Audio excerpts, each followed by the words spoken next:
السلام عليكم ورحمة الله.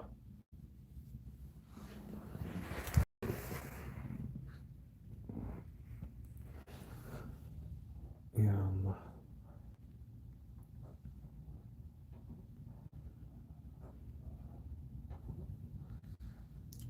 السلام عليكم ورحمة الله. If you guys can hear me, let me know. Inshallah. Yeah, so can you guys hear me? 1, 2, 3, testing. I don't know if you guys can hear or not. I don't know why the screen is so large. Okay, so with regards to coronavirus and what's happening at the moment, a lot of you guys are asking me a lot of questions about JUMA and the situation with the different opinions of scholars, and some people are saying no, they're not going to stop it, and some say yeah, they should stop it. So and there's lots of stress around, lots of anxiety. People are stressing each other out, panic buying. Some people think it's the end of the world. Some people they need to clean their backsides a bit too much in the days of coronavirus. For some reason, have to overbuy all the toilet paper in the entire world, and forgotten that we Muslims have got Lota to help us. Walaikum salam, Haji. Ahlan wa sahlan from Germany. Jangir Ali Saab. Walaikum salam wa rahmatullah. Jazib Latif. Hello, sir. So yeah, so basically when it comes to these kind of calamities, we have to remember that Allah subhanahu wa ta'ala has given us guidelines. Our guidance is the Quran. Ultimate guidance is Quran. And the explanation the Prophet sallallahu alaihi wasallam has given us. This is the ultimate thing that we follow. And wa alaikum assalam, Valerie. The ultimate thing is to remember is, as Muslims, we always return back to Allah. This is something that all of us have to instill in our hearts, that whatever happens, we should always use every opportunity to come back to Allah subhanahu wa ta'ala. And a person, he might go through a bad day at work, he might go through a bad day at school or college, university, outside with their family. But that doesn't mean that we lose hope in Allah subhanahu wa ta'ala. The Allah that starts off, the Quran with Bismillah ar-Rahman ar-Rahim, with Rahman and Rahim. How can that Allah, that being, leave us? Allah is never going to leave us. Allah has always left the doors of mercy open for us. And we always have to try and have patience in the time of difficulty as well. That's one of the biggest problems that many of us see today, where unfortunately we see many Muslims don't know how to react in these situations. None of us have ever been in this kind of situation in the past. This is a global issue. It's affecting all governments, it's affecting atheists, it's affecting religious people, affecting people who are ill, who are healthy. But we always have to remember that we need to carry on. Like it comes in a narration that when the day of judgment comes and you're planting a sapling, carry on planting it. We carry on doing the things that we're supposed to be doing. Yeah, we take precaution. Precaution these days is a very important thing. That's what the experts have been telling us. And many of us, know this, understood this, and some of us, are basically, are not really kind of taking heed to this. And so, as Muslims, ultimately, we have to remember that we are responsible for our actions, and we're responsible for anyone that gets harmed because of our actions as well. The Prophet ﷺ said, a Muslim is the one who other Muslims, salim al-muslimuna min lisanihi wa yadihi. The other Muslims are protected from their hands, from their actions, from their words. Lisanihi, right? Look at this. Prophet ﷺ said from his lisan, and you breathing is from your lisan, isn't it? Now, if you shouldn't harm someone through your words, you shouldn't be harming someone through your infected breathing or your infected tongue. So this is why I think for many of us, we have to realize that coronavirus is something which is real in today's times. The figures, the facts can't be lying. I mean, if you want to believe that there's a controversy in the whole world, or there's some conspiracy going on, and people are inventing this, and all the fake news that people are spreading, and there's not this many deaths. But the sad reality is that we ourselves are losing our own members of our community to this. Muslims are now losing members of their community. And so we've got to be very careful about how we approach this.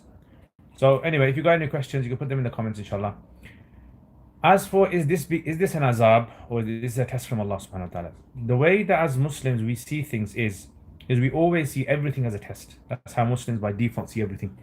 Everything in our lives is a test from Allah subhanahu wa ta'ala. If we wake up in the morning, if we go to sleep at night, it's a test from Allah. Our bodies feeling fatigue and weariness is a test from Allah. Our bodies enjoying something is a test from Allah. Us earning money is a test from Allah. Us losing family members is a test from Allah. Yes, if we have done something wrong in the past, if we have done something bad, then Allah will give us the consequences of that action. That's something that is going to happen.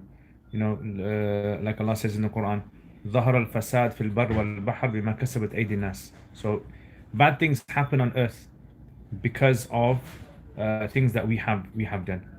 And we have to face the consequences. We can ask Allah forgiveness, but consequences, sorry, we have to face that. And so we shouldn't go around and start blaming people and say, well, the azab is here because of this qawm or this people. When the azab of Allah comes, everyone is affected. And the Prophet ﷺ said, he said, any believer who dies in such situations, then they'll be raised according to their intentions. Yeah, يُبْعَثُونَ عَلَى نِيَّتِهِمْ. So, if our intentions were good, if our intentions were to earn for our families, for help our communities, Allah is going to raise us in this particular manner. That's the first thing I think people need to understand. Second thing is, look, we know we all want to become shaheed, yeah? We all want to die shuhada on the day of judgment and all that. But the Sahaba didn't, all of them, put their lives at risk, right? They only put their lives at risk where there was no other option. They only went for fighting in the battles when there was no other option. Us putting our lives at risk when there are other options available, this is silly, this is madness.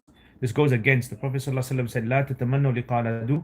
Do not hope for meeting the enemy. And many of us are facing coronavirus, going into congregations, large groups of people, and saying whatever happens is going to happen. It's in the hands of Allah. This is going against the teaching of the Prophet ﷺ. So we have to remember that we are responsible for actions. And the Prophet ﷺ, he told people that if a plague hits a city or a locality, don't go into it for a specific reason. So this is why when we kind of try to use the tawakkul card, or we try to use the shahada card, or we try to, add some sort of spirituality to and justify our actions by saying whatever Allah intends is going to happen. Right? If you're gonna live like that, we're not living by the mercy of Allah. We're not living by Rahman Rahim. And the Prophet sallallahu alaihi wasallam, he very categorically told the Sahaba radiallahu anhum, and he said, every single one of you is a shepherd, and everyone is responsible. Yeah, kullukum mas'ulun ra'iyatihi. So we're responsible. Now, when it comes to these masjid issues, for example, as-sufa, they'll probably make an announcement later. There isn't going to be any JUMA. But the thing is that other masajid, a lot of them have, in the Birmingham area, a lot of the masajid have suspended JUMA and Jama'at congregations. Not because they don't want to remember Allah. No, they're actually doing this because of the greater good. Yeah, we know the Prophet, the Sahaba radiallahu anhum, in their time, some of them would not attend the masjid because of a reason. The Prophet sallallahu alaihi wasallam, he allowed for the Sahaba to not attend the congregation for particular reasons. And this is a reason. It makes sense. It's logical. It's not, no one's following their desire, not going to the masjid, cancelling Jummah. This is actually because of a specific reason. According to the Hanafis, in fact, Imam Ibn Abidin, he mentions that there are 20 occasions, like he mentions 20 occasions where a person is absolved from the duty of attending the congregation. I imagine that 20. I know what one of them is. One of them is if you're desperate to go to the toilet. One of them is if you are so hungry you can't concentrate in your salat. One of them is if you're ill. One of them is even if you're taking care of, you're nursing an ill person. So imagine that. So this is why we have to be more diligent. We have to be more, our heads have to be screwed on properly. We can't just take one thing and say, right, look, this particular incident of a particular Sahabi or a particular scholar, he saw a particular specific dream or something like that, and then we want to base our whole mission on a specific dream or something. That's not the way a Muslim goes. We have to be very practical, holistic of how we approach the deen of Allah subhanahu wa ta'ala. And Allah knows our actions as well. Yeah, Allah knows why we do things, and Allah knows the circumstances, and this is all part. Allah does not burden a person in the religion more than they can bear. So this is why, the decisions for suspending the Jummah does not mean that you are going to be less rewarded. No, in fact, Allah will give you the reward because of your intentions. Like we said, innamal a'malu binniyat. That's what it's all about. So my advice would be, I would say that look, in this sort of situation that we're going through at the moment, do not risk going into environments or areas where there's a congregation that is a risk of you getting infected, and then or you carrying the infection and infecting someone who is vulnerable. You don't want to do that, right? So it's better to nip it at the bud, yeah. Stop the problem before it spreads. So as Muslims, we have to be responsible for our actions, and this is why I mentioned about there are some people who will obviously say that look, we're going to trust in Allah, we're going to go for it, we're going to do whatever we want to do. That is just going against the holistic teachings of the Prophet sallallahu alaihi wasallam. The Prophet sallallahu alaihi wasallam, he said, "Firra min al-majdum firaraka min al-asad." Run away from the person who has leprosy, meaning stay away from the person who has leprosy like you would stay away from a lion. And he said it for a reason. It's not that I've got tawakkul in Allah, or I'm just gonna go for it, and if something happens to me, that was in the qadr of Allah. In fact, Umar radiallahu anhu said, we run away from the qadr of Allah to the qadr of Allah. When he was asked, why don't you enter the city, and if you're infected, you're infected. He says, no, he says, we're gonna use the decree of Allah, meaning taking precautions is part of the decree of Allah, part of what Allah wants us to do. So as Muslims, we have to be very diligent about these things. We have to be, very mindful of other people as well, inshallah. And inshallah, we're going to get through this. We're all going to get through this, inshallah. This is not something which is affecting a few people around the world.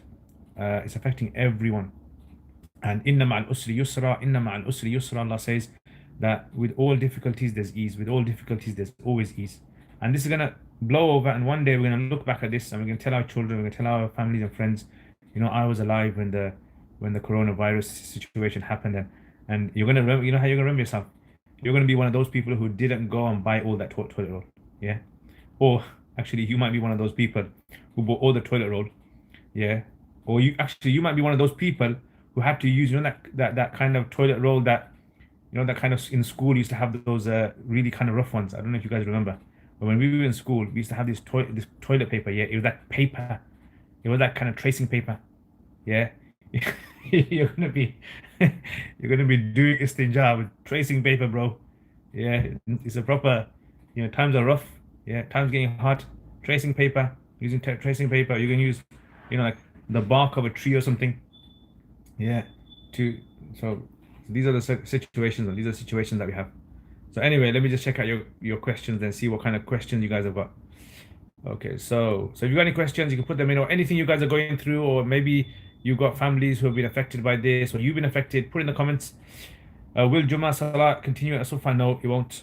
Can you do khutbah online tomorrow? Would be beneficial. That's actually a good idea. Yeah, might actually do that. What's going on, lads? Rizwan. Inshallah, wa alaikum assalam wa rahmatullah. How's things in New York? Or Queens? Hamida, wa alaikum assalam wa rahmatullah. Ameen. Your beard looks white. Is it? No, it's not white. It's got some white in there. So if I put it against some proper light, you can probably see. Yeah, there's some white there. There's one white here. There. Some white there. There's a bit of. Yeah, that's basically. That's it, guys. That's the beard for you. Okay, why are some scholars being extremely irresponsible in relating dreams? Since when was Islam? Exactly, I don't understand. I'm totally against this idea of publicizing dreams as though they have some religious sort of implications. Yes, dreams are something which are part of our religion, but the dreams, idea of dreams is simply just to give good news or to warn. That's all it is. And I personally would ask them, why are they doing it for? Allah knows best. Our religion is based on niyyah, alhamdulillah, yeah. Our intentions are very powerful, inshallah. Jummah should stop. This is not even a conversation that needs two ways about it. Subhanallah. Lol. That's a bit of a long lol. Okay, the mosque possesses lots of hygiene risks. I can't believe people are being stubborn about the issue. As I said, Amar lol. They bring back traumatic memories. Yes, exactly. You understand that paper, yeah, that tracing paper at school. And remember that soap, that pink soap that used to, it actually smells nice, but that pink soap is just so, yeah. Holy alhamdulillah, alhamdulillah. Fayan City, Ya Rab, Ameen, Ameen, Ameen. So now you are expert in pandemics. No, I'm not an expert in pandemic. I'm just relating to you what I've heard. I'm just relating to you what I heard, bro. Chasing supercars. Are you an expert chasing supercars? If you're, I mean, are there other things to chase in the world? I don't know about chasing supercars.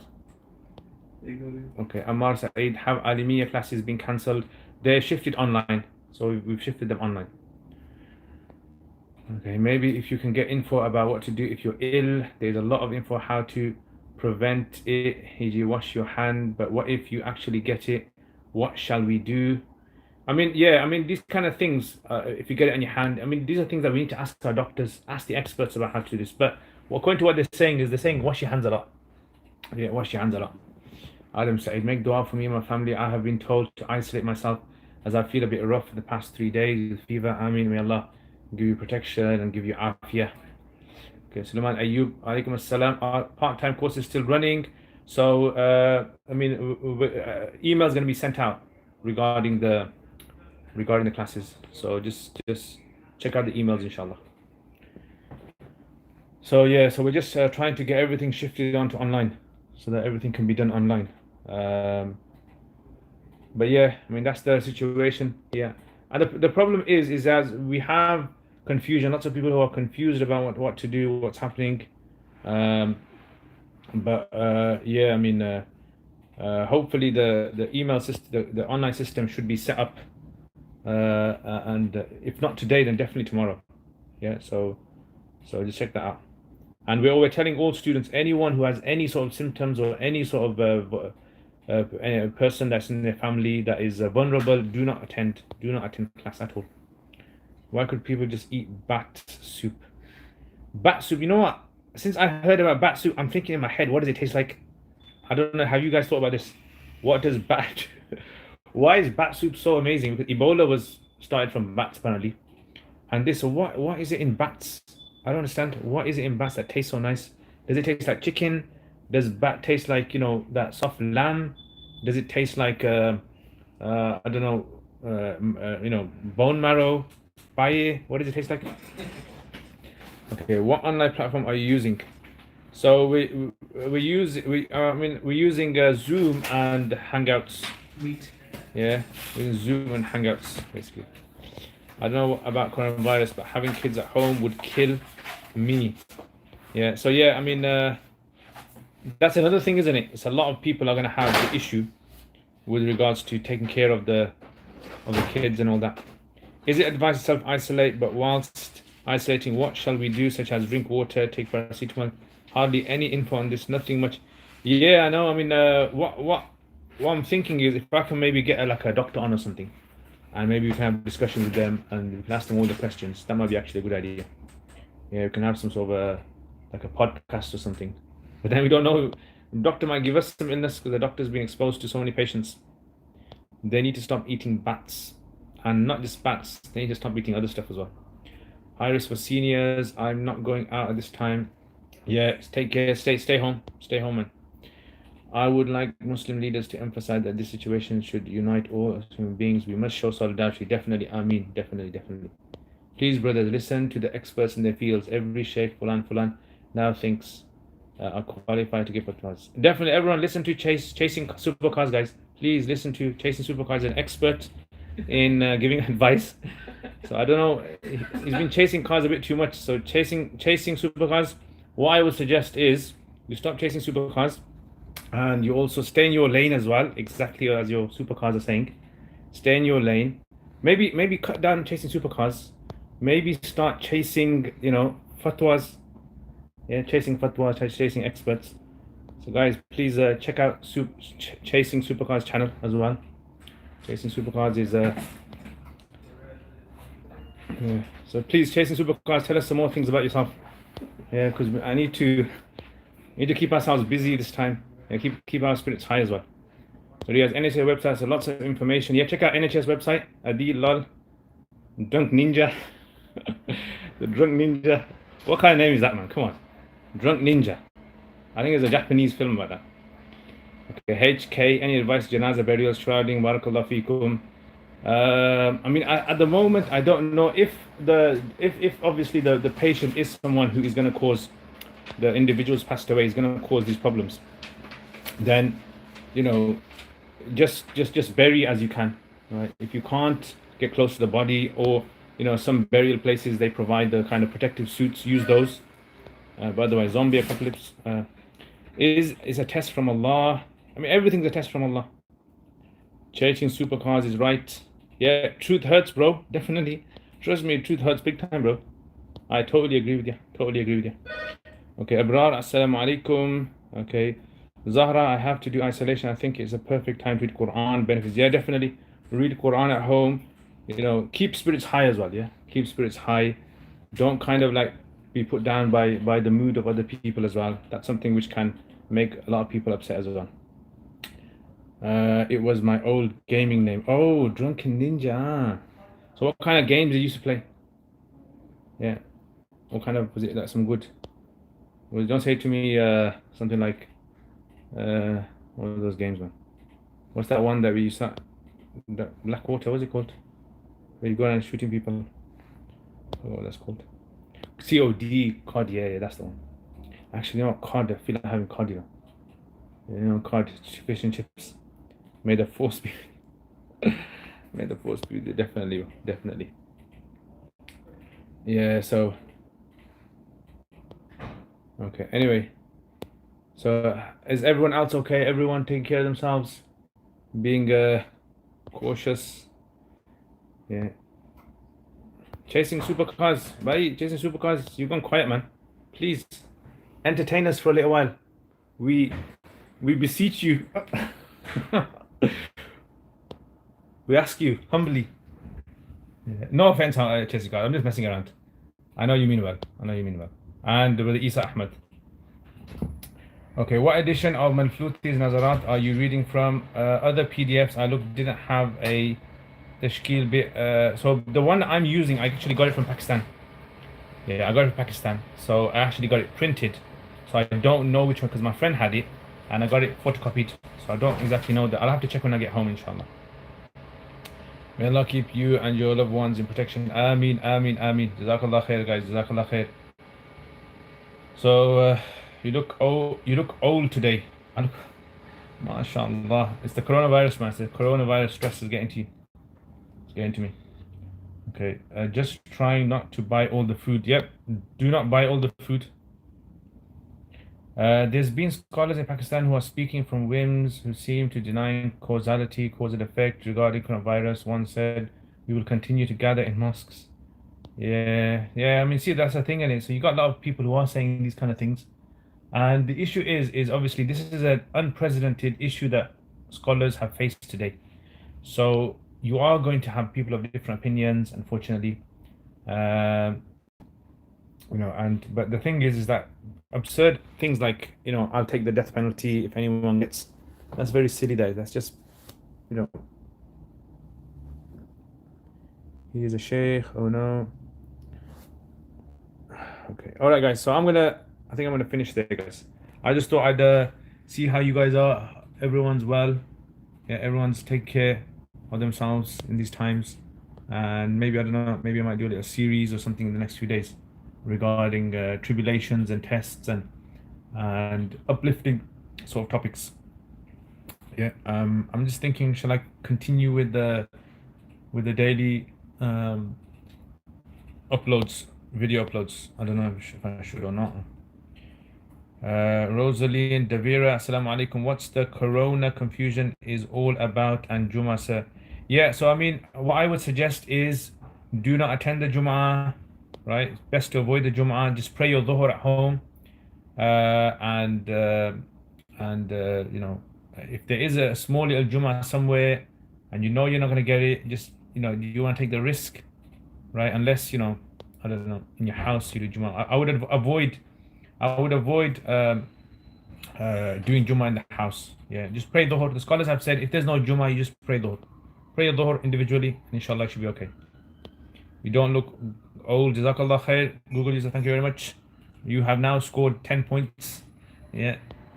Okay. Mahmouda, Ustad, have you got any recommendation of books of Aqidah for lay people? I mean, for lay people, the thing is, I personally think before anyone studies Aqidah, person should study the Quran properly. Once you study the Quran, then once you after that you study Aqidah, it makes a lot of sense. Otherwise, if you study Aqidah without studying the Quran and how Allah speaks and the concepts in there, then it becomes very difficult to be able to understand like these like concepts, because a lot of the concepts in Aqidah many people are not familiar with. So Riyaz, Kanz, the Kaik videos are very helpful. Do you read from it once a week? Yeah, once a week only I do it. Once a week. Pray Dhuhr individually. Yeah. Pray Dhuhr individually. Yeah. Okay, Valerie, Assalamu alaikum. Alaikum assalam wa rahmatullah. Yeah, sorry, do you speak to me? Yeah, if you visit. Yeah, if you just give me 5 minutes, inshallah, I'll finish. Keep all protected, Ameen, Ameen. And all du'as, everyone, guys. Isn't the corona a real risk for the elderly and sick people, no people? Yeah, so I spoke to a doctor about this. See, the problem is that people think that we're not at risk, the young people are not at risk. The problem is that 2 points. Number one is that when young people contract the virus unknowingly and they go and meet elderly people, they can pass it on to them.